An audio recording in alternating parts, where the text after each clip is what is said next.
Hey friends, welcome to the Tennis and Bagels podcast. My name is Andre, and I'm here with Vansh. And today we are going to do our first dedicated grass court season episode. How you doing, man? Doing good, Andre. Yeah, really excited to come here and talk a lot of tennis with you. And as you know, the grass court season is pretty short, but this was really a comprehensive week of tennis for pretty decently big tournaments and a lot of top players in them, and some good data gathering, especially for Wimbledon, which is just around the corner in about a week. So yeah, super excited to talk about it all.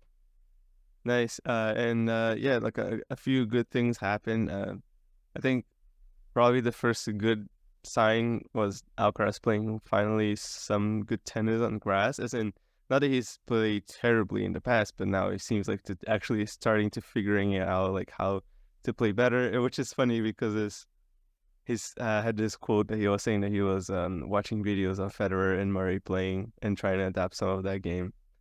Somebody made a comment that he watched YouTube tutorials to play on grass and won it. So that was kind of a hilarious thing to me. But like, I mean, I think it kind of proves a point about, I guess, how malleable Alcaraz is, like in his learning process. Like he is able to, just be very open about the way that he plays, which I think is like a really good lesson for any player. Like, just to be open to changes and tweaks on their game and seeing what works for them. Because like, yeah, obviously he's not going to be able to play exactly like Roger or exactly like Murray, and he shouldn't, because he's probably going to fail if he tries, because every player has like their own identity. But you can always like learn new things, right? So I feel like and with the wealth of video footage and slow-mo shots of like so many matches from Murray and Federer and even Djokovic or Nadal, um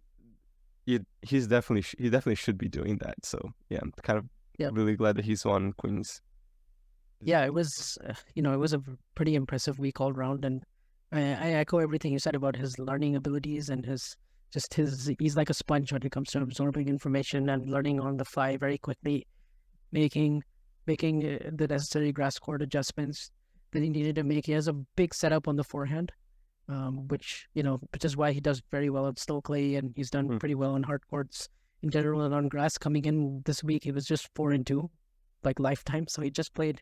Basically, we just had the two Wimbledon appearances, one in 2021 where he lost to Medvedev in the second round, and he was barely 18 at the time. And then, of course, last year where he came in with a bit of an injury, skipped Queens, had like a difficult first round against Struff, and then Sinner just really rushed him, and Sinner looked like he was more comfortable moving. And that's the biggest takeaway, I think, for me this week, is that how quickly Alcaraz learned to become a good mover. Because earlier in this week, I mean, yeah, you mentioned the Federer Murray videos. That was pretty revealing, because he also said that I would look at Djokovic, but I don't want to because I can't slide on the surface like him. Really? I think he's talking about those open stance backhands, which he's very comfortable doing on clay, especially on the defense. And there's some similarities there in terms of how they defend, both on hard courts and clay. But I guess on grass, when it's very slippery and it's just very difficult to get your footing, I feel like Alcaraz found that throughout the whole week, and that was really the key. Because if you look at the rest of his game, one, I feel like he's really beefed up that first serve. He's serving consistently 130, 135 into the body, hitting his spots a little bit better. Like every time this week when he was down break points, came up with big serves. And it was like 136, 135, 134, boom, game over, break points erased. And that was such a feature of his game, along with the improved movement this week. And I think it all goes back to his first round, actually, against Arthur Rindenesh.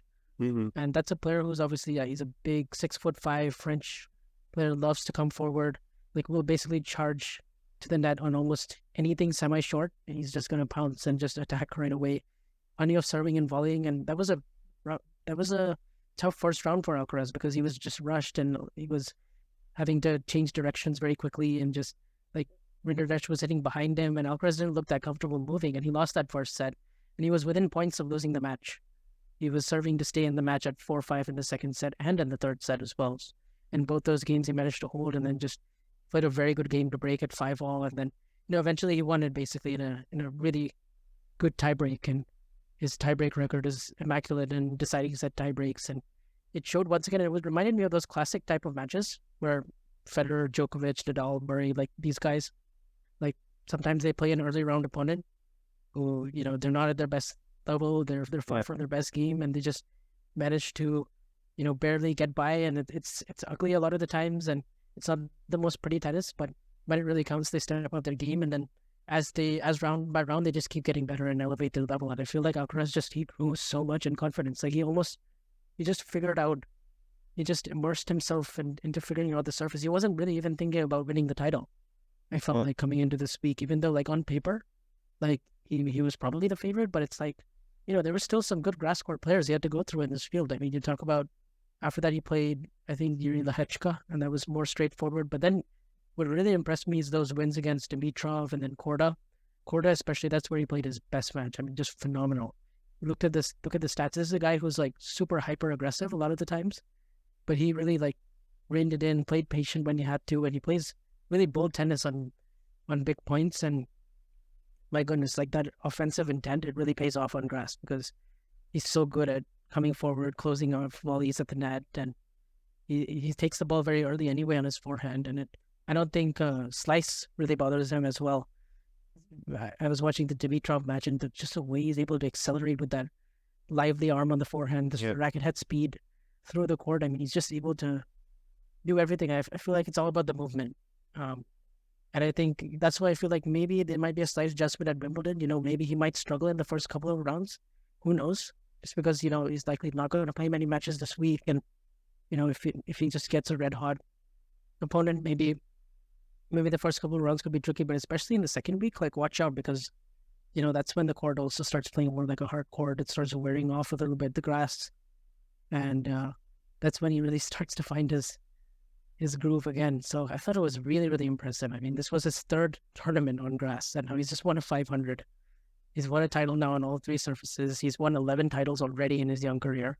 And his year so far is remarkable because obviously we know what happened at Roland Garros where he, the nerves and the cramping and all that stuff that happened, and we were kind of robbed of a really good high quality match after the second set when it was 1-set all, and nobody knows really like what would have happened. Probably, Novak was looking like slightly the better player, but you just never know. Like it was 1-set all, 1-1 in the third. And for Alcaraz to recover so quickly from that and come back and do what he did this week at his age, like that's pretty impressive. And Ferrero, his main coach, wasn't even in the box a lot of the times. I mean, not at all this week. He just wasn't present. So he was with another coach.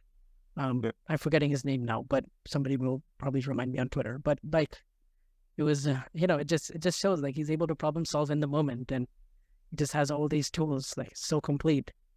Yeah. So, I mean, yeah. I was just gonna say, I was really liking how he was hitting his forehand, mainly just because like I thought that's like when he was paying off, like maybe he's watching of like Roger Federer playing, because I kind of got a lot of it like in the way that he was hitting it, like just. I always found that his forehand like looked a little bit more like Federer's, like in general, just because of the arm extension and just like the follow through and just the way that his balance was really shot.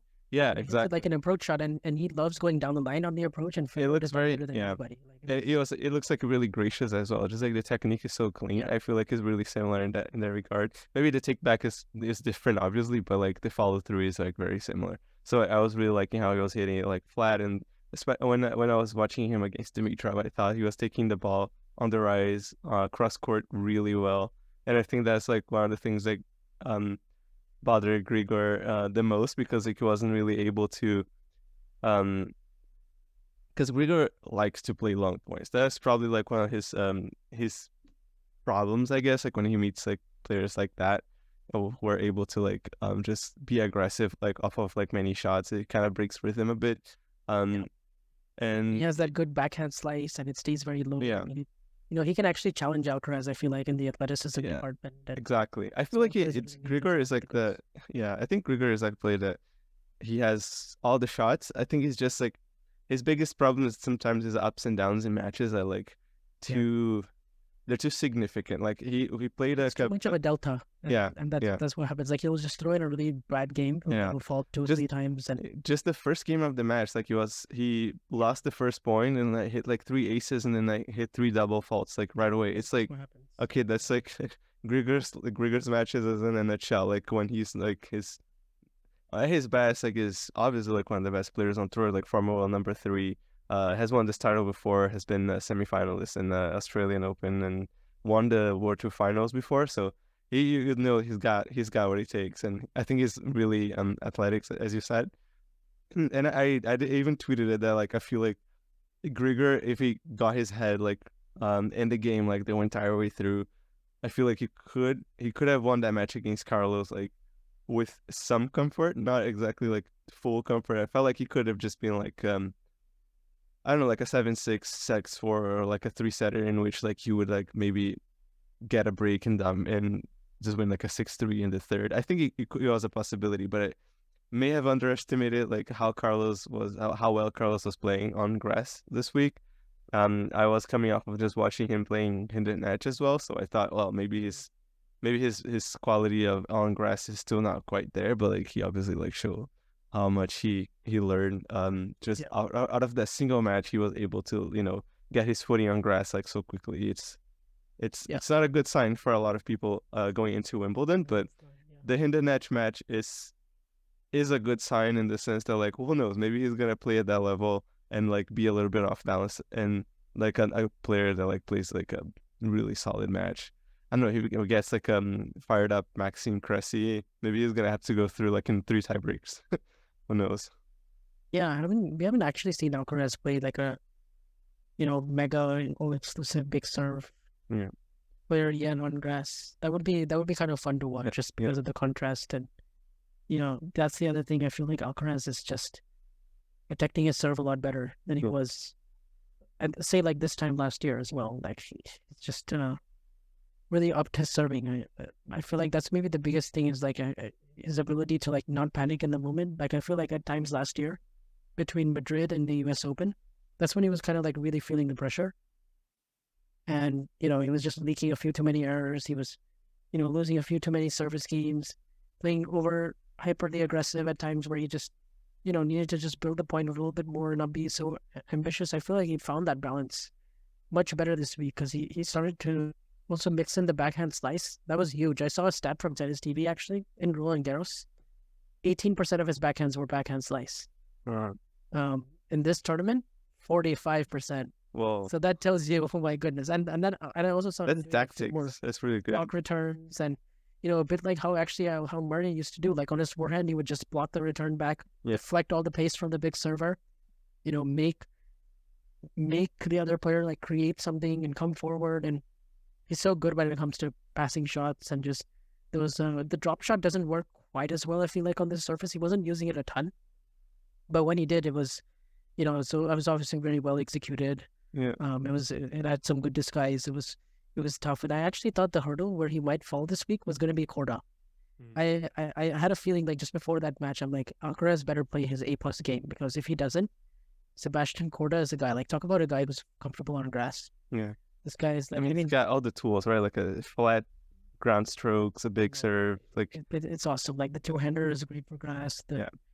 And I would say even like the two-hander Korda hits is on grass maybe is better than Alcaraz's, because I feel like Alcaraz is like his Achilles heel in a way, because I think that's the shot that can not let him down, but he won't normally always be as aggressive off of the backhand, can sometimes throw in a few loopy ones, even though they're going to be deep. I feel like it's the moment where he can lose the control of the rally. He can like become a more neutral zone if you play to his backhand. He likes to run around it and hit forehands inside out from that corner. And protect that a bit more. It's still he can still do some +1 damage off of it, and like we saw him do on clay and stuff. But that's why I love the slice, because that just it just brings his forehand into play more, and it's like whereas like players like Korda, Medvedev, Zverev, Djokovic, like they would just take that two-hander on the rise and probably just sweetly time it down the line. Especially Korda, like his doesn't have huge backswings, and he stays very close to the baseline when he's hitting, and it's very compact stroke production. So I thought that might throw Alcaraz. It's a very Agassi style. Yeah, I'm just really glad to see. That was one of my takeaways from this week, like that quarter run to the semis. I was like, oh my god, I missed this guy, because he was one of the 3 best players in Australia. Like entire month of January, he really brought it until that wrist injury in the quarterfinals. and then he wasn't able to play the entire 3-4 months after, and then Yeah. I mean, he has a wrist injury, right? It's like really kind of have to be really careful with those. So, it's bad. I hope he can make a deep run along with Tiafoe also, because Tiafoe won a title the week before, and they actually played each other, and it was a good 2-set match. But I thought, man, either one of those guys, if that's a quarterfinal or something, I wouldn't be too shocked at Wimbledon, because I don't know who else is really that much of a contender. That's why people were saying over and over Alcaraz didn't play a top 10 player, but I'm like, yeah, but he played guys who were very good on grass. Divinor, Korda, Dimitrov, these guys are not in the top 10, but they've all been in the second week of Wimbledon. They're all fairly comfortable. Divinor's won titles before on 250s on grass. He's been to the fourth round. And to be fair, I feel like on grass, it makes a lot more sense than on the other surfaces to say oh yeah, but he's really good on grass, because grass is it would have meant let's just say I don't think it would have meant that much of, let's say he beat Tsitsipas again, or he beat Medvedev again, or something like that. He didn't really need to do that to me. Exactly. To prove he's worthy of this. Yeah. Because I feel like the grass season is so short, and there is so little time to learn how to play well on grass, because when players are really good on grass, they stand out, even though their ranking really doesn't show. I feel like that's the biggest disparity between rankings and level and surface on, not surface level, but you know what I mean, the level on a specific surface. Yeah, that's why the grass one, the grass court formula for so many years, right? They would take the results from the past 2 years, then your best result at Wimbledon and times 75. They had some kind of a formula, but they just had seeds. They got rid of that in 2021, but I mean, I'm not sure if they had it, because it does make a lot of sense, to think of it. It definitely feels a little bit of an arrogance ranking, in a sense, from Wimbledon to do that. But at the same time, a lot of people even say instead of taking it off of Wimbledon, why don't we edit it for the French Open as well, or something of the because it makes some sense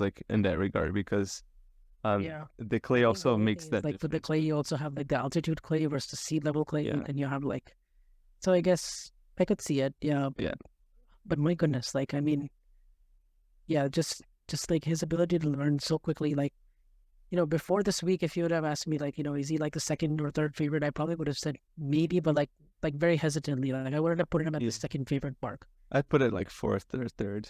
I don't even know what the second favorite would be, but I don't either, and I would have maybe thought Medvedev, but then after this week, now I can be okay, Djokovic, clear-cut number one favorite, against the whole field, it's his to lose. But then after that, I'm I don't know if there's anyone better than Alcaraz.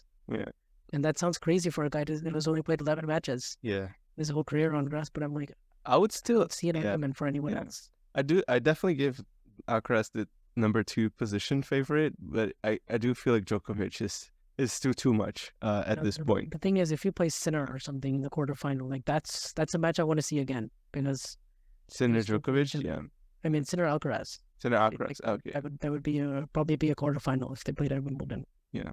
So now the seedings are finalized. I think Sinner is the 8th seed. So if we get that, and I mean Alcaraz, of course, now he's back to number 1 for about 3 weeks at least, and I mean it doesn't really matter in terms of number 1 or 2 in terms of Wimbledon, getting the draw.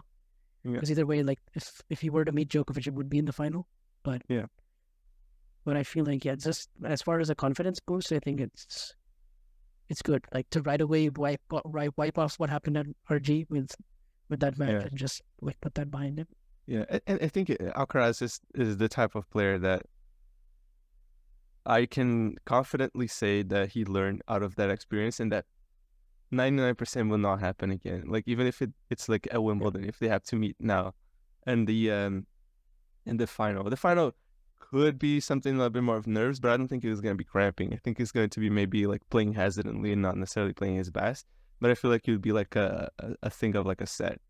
He wouldn't play his best set as he did at RG, but I think he's not going to cramp again. I think he's going to come up fired up. I think Alcaraz is the type of player who's destined to play number 1, to be number 1, if you will, just because of the way that he feels about the game. There's something, it is something extra that he knows that he's better than anyone essentially at his best. I like the way he comes across a lot because it's very much like he backs himself. He's really confident. At the same time, it doesn't feel arrogant to me because he's a humble way of being like that. So it's really good to see. Yeah. Yeah, and I love seeing that swagger because you don't want to be like on the other extreme where you're just like, you're just honored to play the big three every single time you step on the court with them, and then you've already lost the first set before you're even on the court. Yeah. And it's like it can be endearing like it is with Casper Ruud sometimes, but then it's like not the best mentality to have, right, in a big match. And then you also don't want to be the other guy who's like, I'm gonna win Wimbledon and I'm like the favorite. So it's like I feel like he has that balance figured out, and he has the right people in his corner to like guide him through every experience. I think it's some sort of like a mentality that's like in a way, if Nick Kyrgios was humble about his tennis, like he's honored to beat the big three in a way, you know what I mean? It's like it's an honor to play you and beat you. So it's like Alcaraz kind of gives off that vibe, which is like, man, I cannot believe that I shared the court with you and I was able to beat you, in a sense like there's a dream come true for me to beat you in a final type of thing. So I think it's kind of the vibe that he gives off to me, that he thinks that he belongs level wise right up there with them, at least like on a given day that he's going to be playing his best in. It's not necessarily like achievements wise, because that's like the long game, right? You don't necessarily start playing tennis to beat Steffi Graf's record. And look, like 99% of the players that you're going to face every year during the year, it's not going to be Djokovic. So like it's like for him even to go like this year, like 40-4 on the year, like his 4 losses, it's like there's only one match that he played the entire year where he lost, like, and he wasn't 100% physically the entire way through the match. And it's like, and that was when he was coming back from Barcelona and winning Madrid and Barcelona, that 3-week stretch. And then he lost to this qualifier who played an amazing tactical match that day, Fabian Marozsan in Rome. But the other losses, I mean, he lost to Djokovic and Roland Garros in the semis, and then he lost to Sinner in Miami, who played really well against him. And he was also struggling with some cramps and physical issues there. And then also the one versus Nori in Rio, where he was up a set in a break, and then he had some hamstring issues there. But like I mean, he's playing better than he was a year ago. Let's put it that way. Like he's a better player than he was then, which is scary. Yeah, it's just his evolution graph is so steep. Like his learning curve is like really. And I also want to give props to de Minaur because. I mean, like, sure. He was not doing that well, like, after Acapulco. After winning Acapulco, which is, like, the biggest title of his career, like, what stood out is, like, in that was like, when he just out-physicaled Rona and Tommy Paul in those semi-final and final matches. It was his first 500 level title, and it was, like, a really big deal. Like, just for him to, like, be back inside the top 20 and, like, win that thing. Because, like that tournament was hot, humid, and it was, like, just how de Minaur, like, wants to play these kind of matches and just out physical and out grind his opponents like Leighton Hewitt used to do. Yeah. But I feel like he has a good game for grass because he hits the ball really flat. He takes it very early. He likes to come forward. Yeah. Hit on the rise. He's a guy who takes almost every single ball, like inside the baseline and just on top of the bounce, because he kind of has to, because he's not the biggest guy in the world, and he also like just doesn't really have that natural firepower from the baseline. So he has a bit of Is to finish at net, and he's a very good volley-er. Yeah. And he's really, really fast. And he's like, I mean, Alcaraz had to be very creative to finish points against him in both sets. And actually, there was a point in this match where I thought, de Minaur probably can win this first set because Alcaraz was serving at 3-4. He had to save 2 break points. And he saved them in like spectacular fashion where like de Minaur chased down this overhead, and then Alcaraz has this approach, and it was really, really windy, and he kind of just did enough on his forehand finish. I thought de Minaur might have made that lob, but then it was just long. And I mean, if that goes in and that point restarts, like, I just don't know, because it's like, I mean, these two played each other, and these are like 2 of the fastest players on tour playing against each other in terms of just pure speed. But Alcaraz just has a touch more firepower and, bigger serve and more. I think de Minaur, in a way, it's like, for me, it's what Medvedev would be if he likes to volley instead of play 3 meters back from the baseline. So. Yeah, I mean, he hits pretty flat, and he's got like, the strange like bit of technique on the backhand where it's like a very short backswing, but he takes it really early.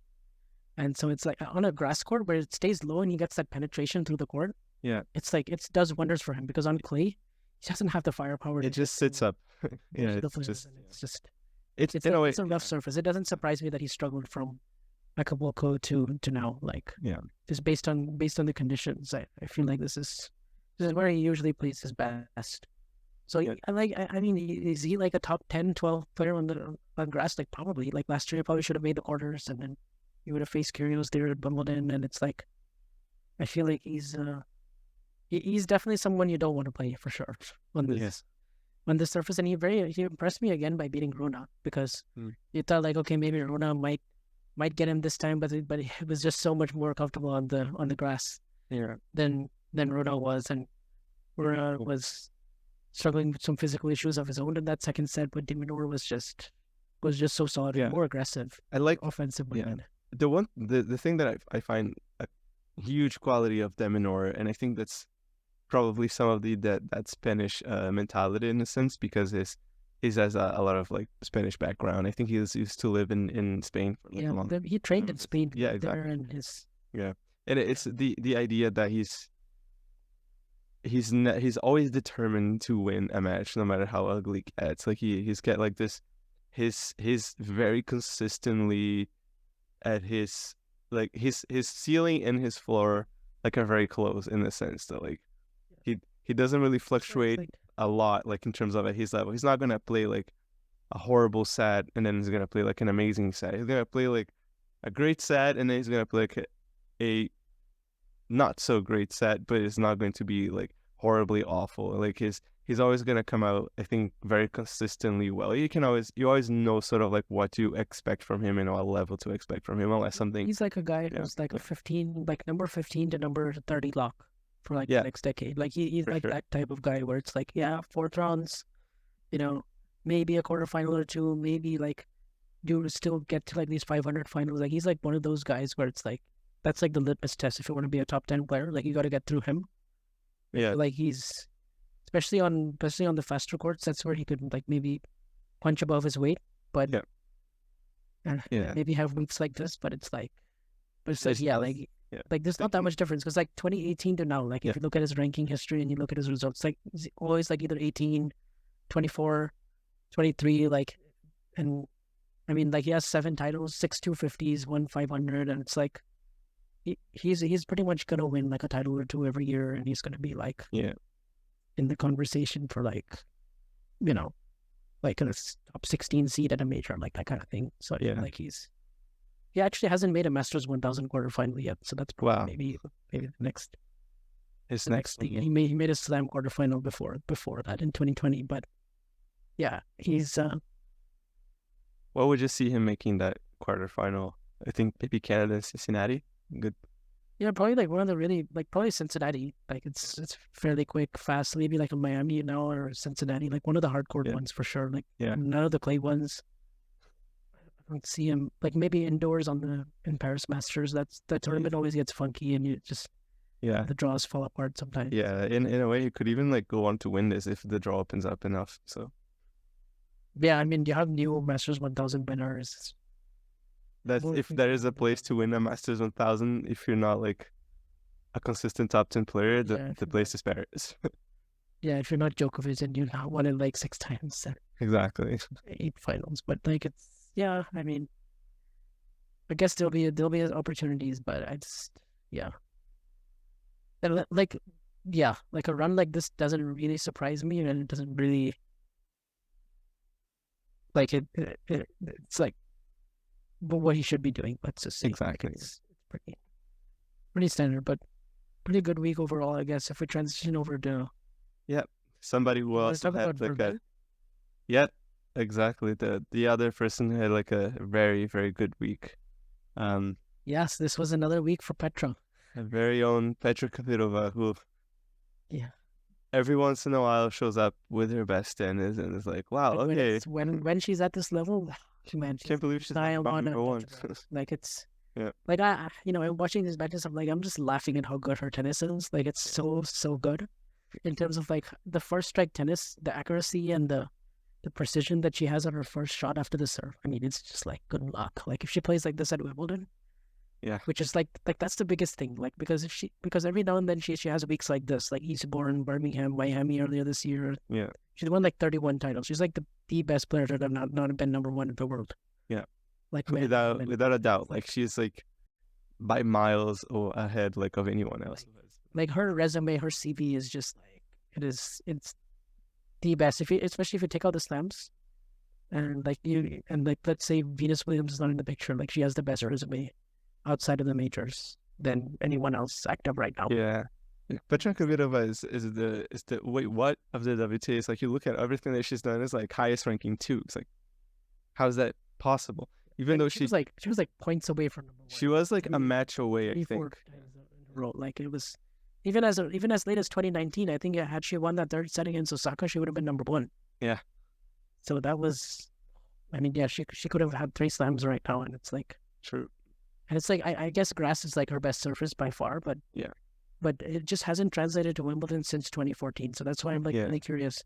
Is she going to play Eastbourne next week? And is like how is she going to do it at Wimbledon? Those are my 2 main questions. Because it's like I want to put her up there with like Rybakina, like as like the top favorite, but like I just don't know. It's just a week in, week out. Yeah. Issue. Yeah. Like it's because like oh my goodness, like Donna Vekic like played really really well in this final. Like she played really well. And she lost in 2 straight, like 6-2, 7. She lost 6-2. And I feel like the second set was very close. Like she was up a break. She was even like maybe the better of the 2 for like most of the set.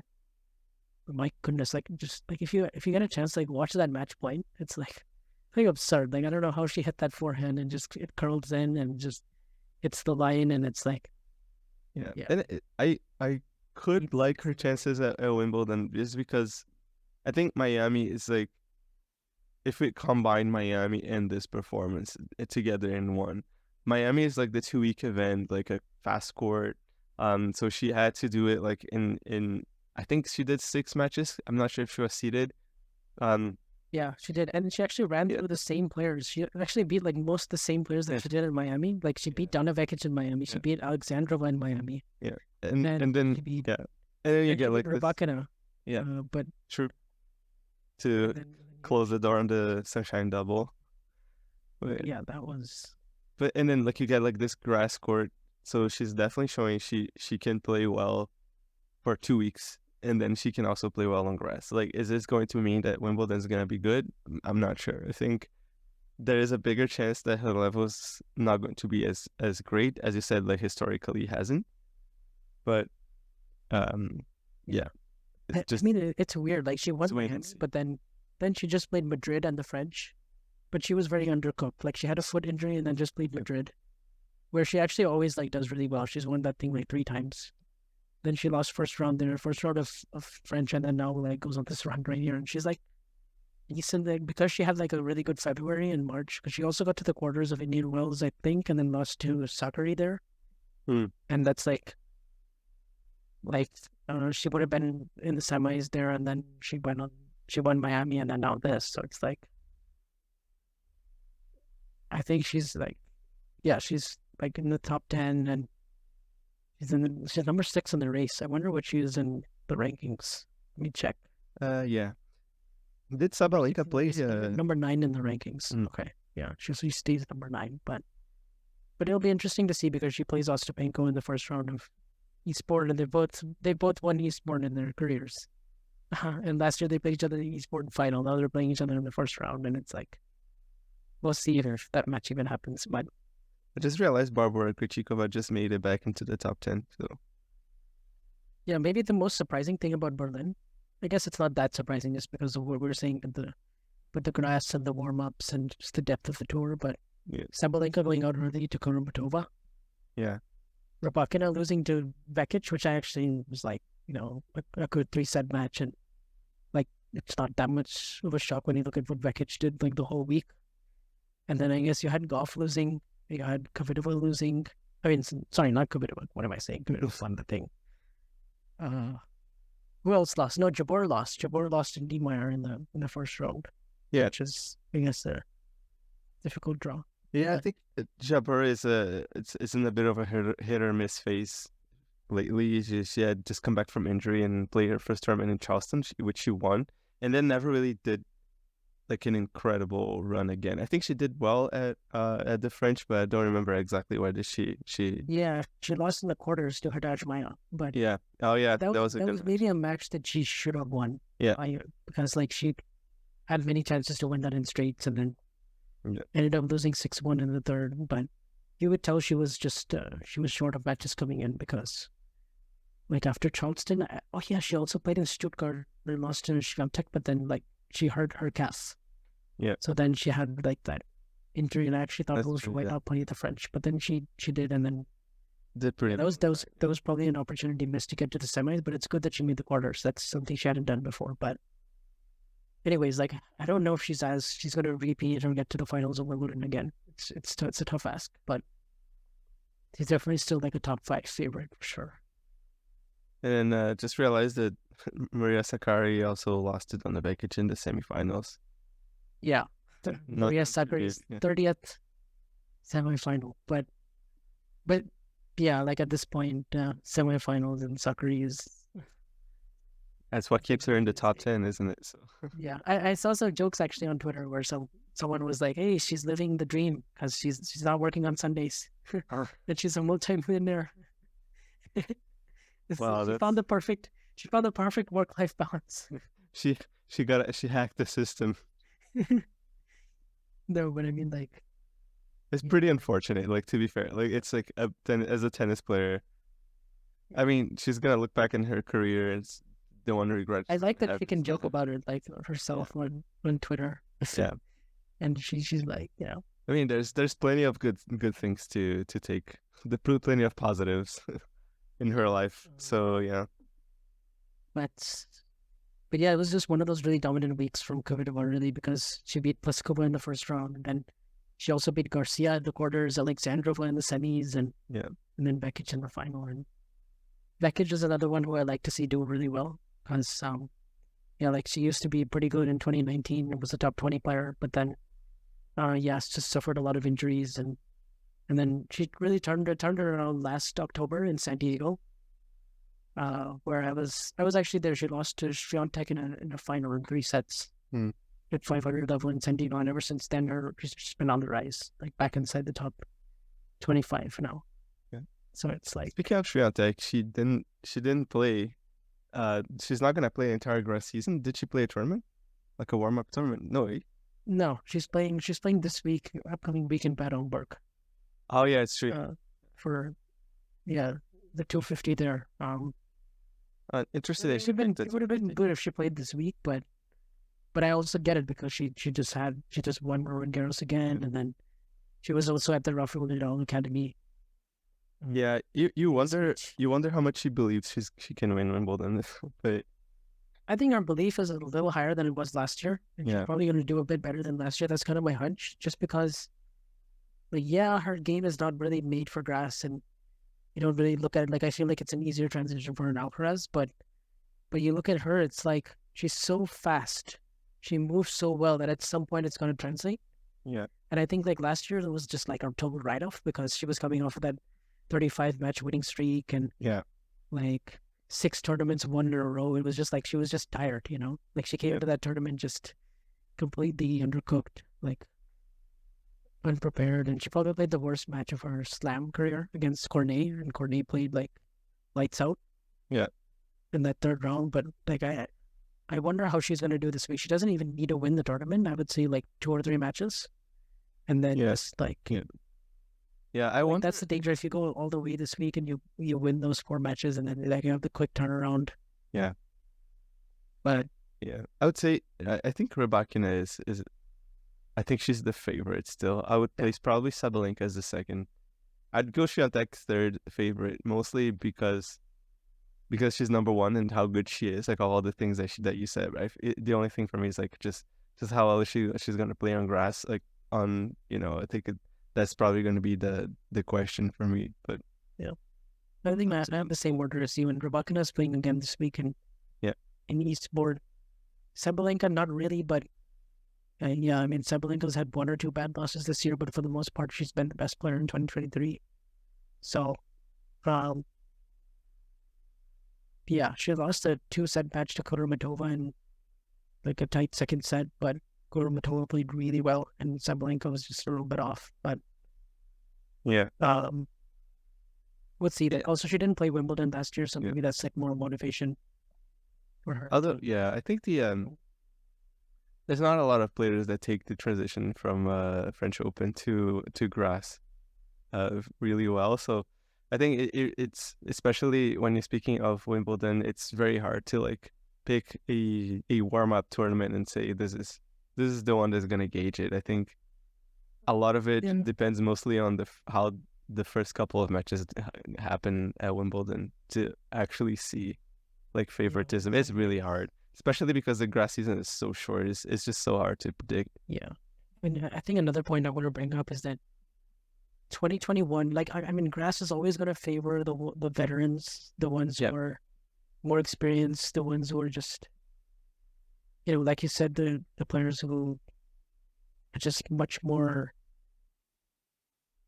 like comfortable on the surface because they've played it for over 10, 15 years, and their games just translate really well with the first strike tennis, and just like this is not a surface like you can just fake your way through. Yeah. Like it actually, like, you need like a lot of reps, and the fact is, like, 2020 there was no Wimbledon and there was no grass season. That hurt a lot of young players. And then 2021 you had a shorter grass season. Yeah. At least now you have 3 weeks in between Roland Garros and Wimbledon. In 2021 you had just 2, and then in 2022 you also had all those bans for Belarusian and Russian players, and it's like, Yeah. so that's like 3 years of like progress that they otherwise probably would have made. At least the ground would be more in terms of experience and comfort level, but we're kind of left in a mystery. I feel like on the women's side it's maybe more clear because there's also a lot more players that are more comfortable on the grass. You look at like a Jabeur, you think like Mukhova, you think like Pliskova with her grass court experience, Kvitova obviously, Kerber and Halle if they were healthy, but they're not in the mix right now. But like, there's just Jabeur. Like there's a lot of, and then all the big hitters like Ostapenko, Samsonova, Alexandrova. Like you just have so many players who are just more comfortable, more like there's just a lot more results that they've had on grass. Mm-hmm.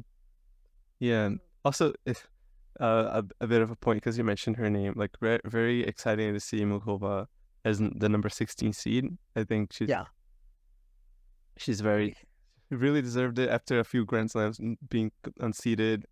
Very unlucky for Sakkari 2 years in a row, drawing her in the first round. She's a 2-time quarterfinalist also at Wimbledon, and grass is her best surface, even though she got to the finals of Roland Garros, which like reminds me a lot of Barty, but but I'm a little bit concerned that she's not playing any warm-ups. It may be. I think because of those players that can just naturally transfer over. Yeah, maybe. I think maybe one of the things that I think of is that it seems like she's so injury prone that she might have thought, well, I just played 2 weeks at my best tennis at the French Open on clay, a very unforgiving surface. Might as well just like take 3 weeks off and just, I don't know, practice, like chill.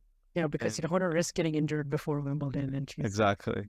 Yeah. Where it just said is like her best surface, so I feel like she has like a natural link to that surface, like a natural ability to play on it. So yeah, I think so. Actually, that'll be one of my biggest questions in the draw: is which of the top 4 seeds is gonna be slated to face Mukhova in the 4th round. Because her being 16, that means she's guaranteed to play 1 through 4. Yeah. In the 4th round itself, it could be Iga, it could be Sabalenka, it could be Rybakina. I guess. Yeah, it's like could be Pagula. Pagula is also going to be back in action this week. Nice, yeah. But yeah, I mean, so the big mystery is like Kvitova, is she going to play this week in Eastbourne, and how's she going to do it at Wimbledon? That's kind of biggest takeaway from me. Wasn't that the question that some people, I think you said, like, who's going to withdraw first, Ostapenko or Kvitova? Yeah, I guess it could go to Birmingham, where Ostapenko wins another title, and this was impressive. Obviously, we know Ostapenko goes through a lot of ups and downs, and in between matches, and she hits these purple patches where she's unplayable for about 20 minutes, 30 minutes at a stretch, because she just goes so big down the line very, very often, and she just crushes your second serve, and she just, not the greatest mover and not the best second serve, but everything else when her game is clicking and it's in that gear, it's it's just she straight up bullies her opponents. Let's just say, but Yeah, so that forehand is just it's just meat. It's like the cannon, and she gets yeah, so low, and she's able to just like I mean, you'd think she would get no on that clearance or topspin, but it's just so hard, so flat, so yeah. angled. It's like a very Del Potro. It's just very tough to just read. You're just at the mercy of her tempo the entire match. It's just very Yeah, tough to read which she's going to what she's going to do, and she's also very unpredictable when it comes to her mood, her temperament. yeah, But I will say, in this week she played phenomenally well. She did really really well to reset in many matches and come back from huge deficits. Particularly, there was this one match she played this week. She was down 4-6, love 4, 30-40. And she comes back and wins, and it's just like yeah. She has the ability that she doesn't use incredibly often, but like often enough that when she's frustrated, she's able to channel that frustration into actually playing better. So right. it as you said, it stuns opponents as well because she starts going down the line, going for broke, and Yeah. not most of the time, but oftentimes she will hit the target. So and if she starts hitting the target, she gets more confident. It's a heady Yeah. ball too, so it's like it pushes. Not only does it push her opponents back, just the weight of the shot, because even if she goes hard down the middle, Mhm. it's like it just knocks you on your back foot. So she's taking so much time away from her opponents on the grass, where she gets that penetration. It just stays so low on top of it, and it's just like I think grass is her best surface. It was like she's gotten to the semis of Wimbledon, quarters before. Last year made the fourth round, had numerous chances against Tatiana Maria, and then she's won Eastbourne. And last year she made the final of Eastbourne. So they're two 500s, and then now she's got this title as well. Yeah. And Yeah. I mean, this week she beat Noskova, 3 sets. Venus Williams, who we'll talk about later, in 3 sets from a breakdown in the third. And then that's Magdalena Frick match, which is what I was referring to, the 4-6 love 4 deficit. And then she beats Potapova in 3 sets. That's another really good win. And then, of course, the final, which I thought was very interesting, against Barbora Krejcikova.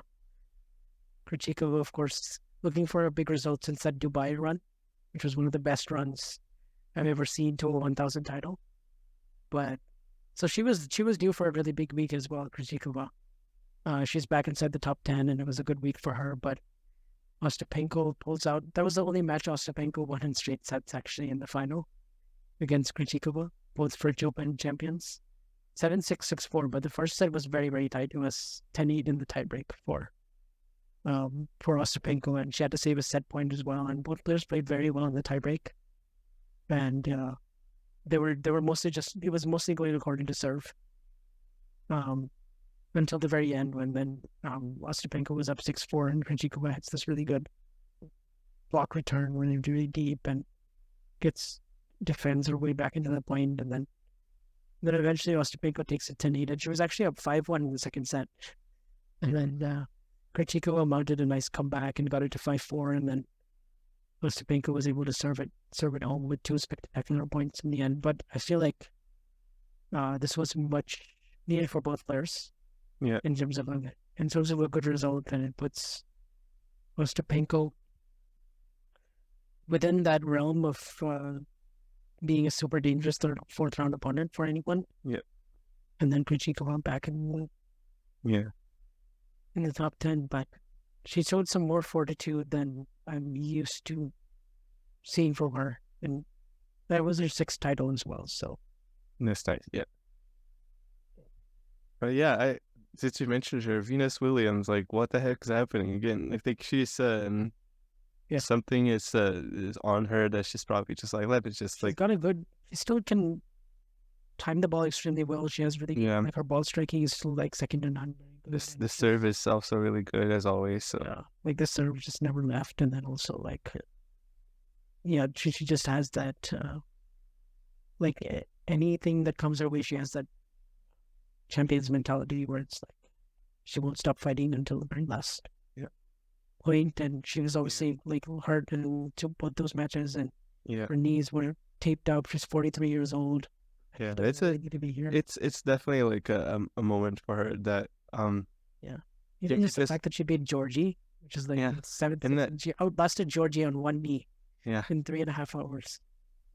and she got the super comeback against Ostapenko just to take it to the third set. Got a breakup, and unfortunately the legs just couldn't take her to the balls anymore, and Ostapenko noticed That's not that. the only thing. That's a big thing. It's the movement, but everything else is golden is new. Like I wouldn't be shocked if you won a round at Wimbledon and do the same kind of fashion that Yeah, you did against Georgia. Just play some really inspiring, fighting, gritting tennis and scrape out of a first round match. The tough part is then to be able to back it up, and it's a bit of a kind of like an Andy Murray situation, although probably more extreme just because she's 43 and she, yeah, very much. you know, but And the biggest difference, I guess, is like she has the firepower, whereas Andy Murray still has a lot of the movement, but yeah, lacking a bit of the offensive mindset. But yeah, true. So I mean, yeah, that's going to be like one of those feel good stories in the first 4 days of Wimbledon. Yeah. That deservedly so, because she's done a lot for the game, and this is her 30th year on tour, and it's just like imagine winning 5 Wimbledons and then being the second best in your family. Like it's this is crazy. Like if your sister only wasn't Serena Williams. yeah. Yeah. Speaking of good stories as well, we have one less shot at a tournament. Anna Kontaveit announced her retirement. She's been out a little bit MIA, but she announced an injury in her back, which is career-ending essentially. And she's like what, 27 years old? Yeah. And she was world number 2. Yeah, world number 2. It's a real shame. She used to have like a really powerful game, like a very competitive mindset as well. Was the best player on tour, like in essentially 2021, I think. Yeah, the second half of 2021 is when you were an absolute terror in the world. Got to the final of the year in championships, won like 4 titles in between, like was like winning, like one of the best indoor players we've ever seen in the last 10 years, no question. And it was really unfortunate because it's like she has lumbar disc degeneration in her back. So like that's like super painful. You can't do any kind of training or competition, and it's and obviously like she was a trailblazer in her country as well for Estonia, or in Kai Kanepi, I guess. The Estonian flag, but like it was sad because obviously if you watch Breakpoint, you'll see the final, you'll see the Serena's farewell at the US Open, and you'll see that she played Serena in the second round there, and she got very emotional in terms of dealing with the crowd, and that situation was like really tough for her, and it made her, and she had a line where she's like, I don't know if I can keep doing this anymore. So I feel like that moment combined with everything she was going through that year, because last year was really, really unfortunate because she started the year very well after Australia, and she won tournaments indoors, got to the final of Doha 1000, and then lost to Eva, and she was world number 2. Like she was very much like second best player in the world, and then she gets long COVID. Yeah. And that derails her for basically 4 months. And then she starts having back problems repeatedly. And like we knew at the US Open when she was playing Serena, it's like on paper she's number 2 because of the points. But you knew like her physical state and where her game was at. Like she was on a downward descent at that point already. I didn't think she was going to retire. So that was very, very shocking to hear. But obviously she's just one of the best players of the past like 3 years, and also like she's very popular. Like you could see the reactions from all of her. That's what really got me also, is like the reactions from like Jabor, Sabalenka, like all those main top rivals that she had. They all like loved Annette, and they were like best friends with her.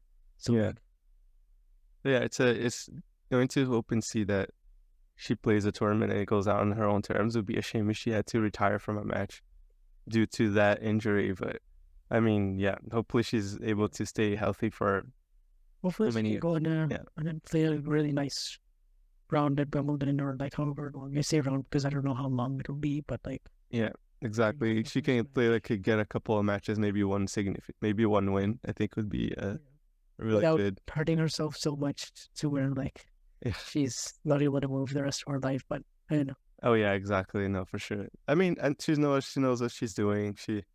If she's playing another tournament, it's probably because she can do it at least one more time.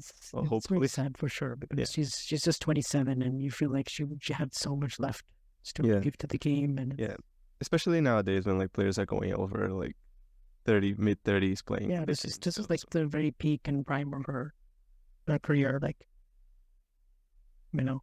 So and she had a pretty fun game to watch. Like, I definitely enjoyed the matches that I watched in 2021 and early 2022, where like how early she was taking the ball. I liked her backhand. I liked her competitive mindset. She really got so much out of herself in those 6-7 months, and even before that, of course. So she still had a really good career, but obviously probably had so much more to give. But that's like this is the most unfortunate thing about tennis. It's just so brutal, where it's like, how many players can you name in the last 10, 12 years that are like what ifs, that like could have done so much more, but we're just stopped Exactly. by week in, week out grind of the tour and injuries, and now physical game has become probably a whole nother podcast. But anyways, yeah, so we obviously wish and contemplate the best in the next chapter of our career. Yep, 100%. And wishing a final Indian Wells a good farewell at the tournament. So, but not Indian Wells, Wimbledon, sorry. I don't know why I had that in my head, but yeah.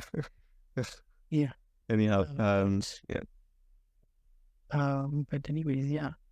And then, of course, we also had Halle, which was won by Alexander Bublik, one of the best runs to a Halle title I've ever seen, because he beat Rublev in the final. He beat Sinner, albeit via retirement, but he was still playing very well.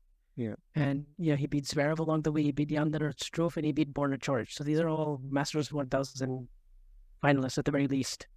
Yeah. And they're all inside the top 22 of the rankings, and he just dismantled Coric.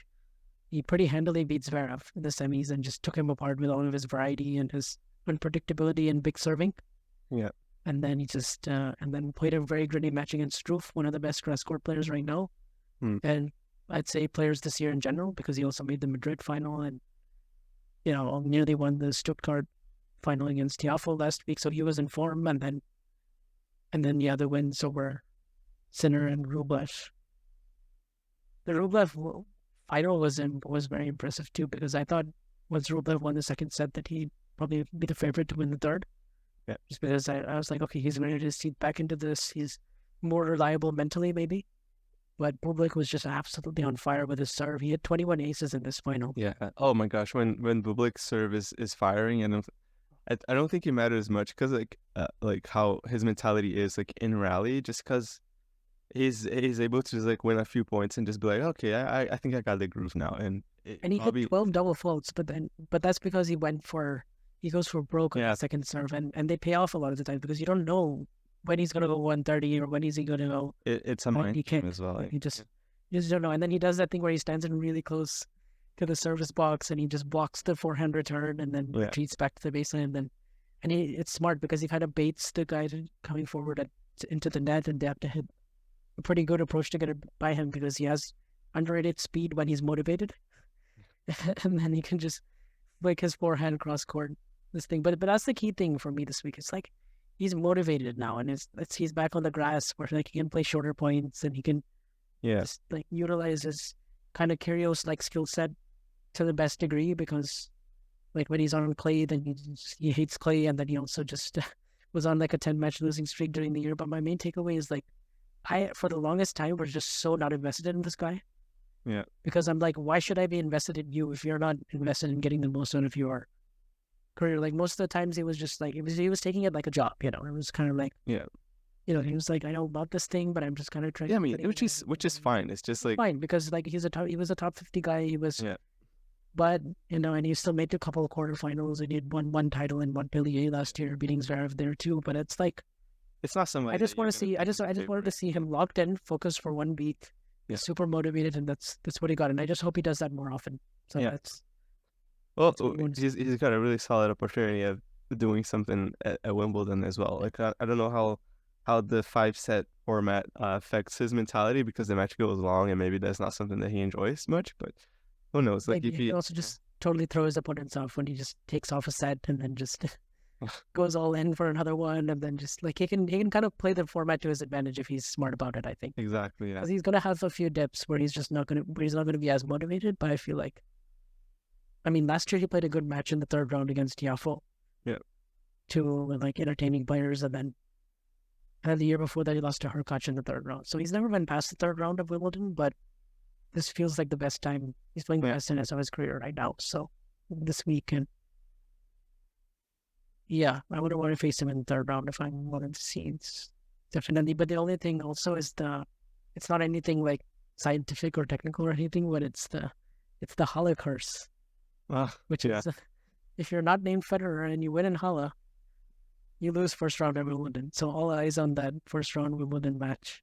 I mean, it's just one of those quirky stats. Like since 2011, all the players have won. Yeah. Like Ugo Humbert, like last year, Hurkacz, Chorich the year before that, like players who won it. I also realized it also speaks to how different Halle grass is compared to Wimbledon. True. Yeah. And I think that's the other takeaway also. Because I mean, Federer just had a grass court game that was just very malleable, and he was just, he's one of the all-time greats. He can adjust anywhere, but that's better. Yeah. Yeah, that's Federer. That's not mere mortals. So yes. So I think it would be interesting to watch his first round for sure. But also the other thing is he hit 12 double faults in this match. Yeah. And he won 48% of his second serve points. So that means if you take away those 12 double faults, he only lost 5 points on his second serve.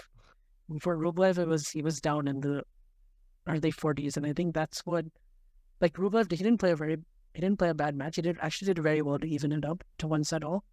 But then and then it was 15-40, Love won, and Rublev played 2 very solid points, got it to deuce, and then Bublik just absolutely attacks Rublev's first serve, and Rublev actually hit a spot very well in the first serve, but like Bublik just nails a return and then hits a backhand crossword winner. And then on the next one, he does something similar, and then he just goes on offense with his forehand and then gets the break, and it's like, wow, too good, and then he just serves out the rest of the game. But in the final game, he hit 3 double faults.